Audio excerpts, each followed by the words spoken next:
You are an ambitious person. You have big dreams. You want to succeed and eventually have the life you have always imagined in your mind. But there is one problem.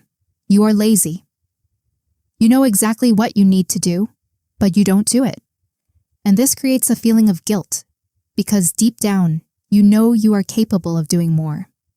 This guilt doesn't disappear day by day, week by week, or month by month, until it turns into acceptance.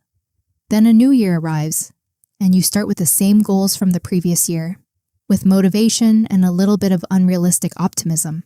But before you know it, procrastination quietly enters your life, just like that relative who always shows up unexpectedly. This constant procrastination turns into a daily cycle of laziness, and before you realize it, you start labeling yourself as a lazy person. So how can we break this cycle and escape procrastination?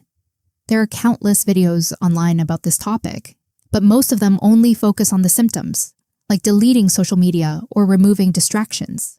And while these things might help in the short term, they don't address the real problem, the root cause of procrastination. This root cause can be summarized in one word: inertia.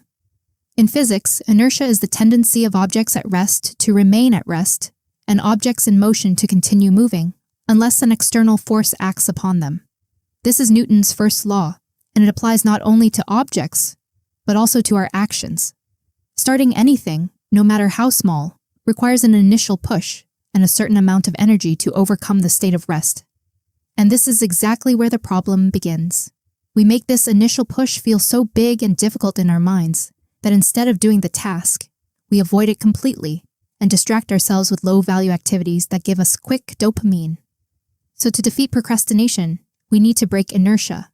There are two ways to do this. The hardest part of any task is starting.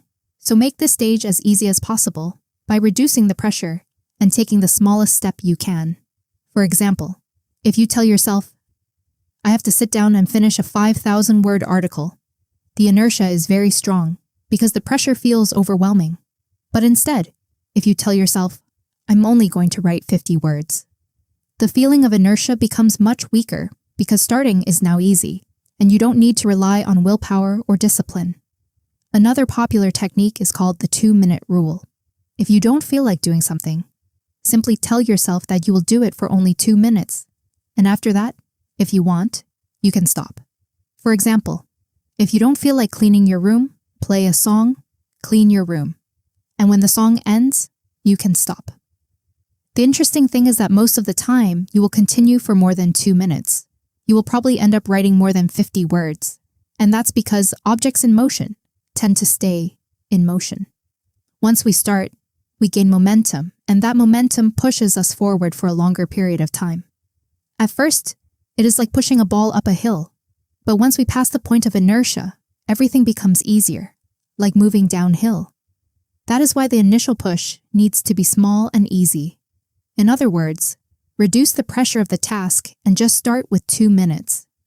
You can use these two methods in every area of your life to overcome procrastination, whether it's going to the gym, working on your personal projects, maintaining relationships, or anything else you can think of. As Martin Luther King Jr. once said, you don't have to see the whole staircase, just take the first step.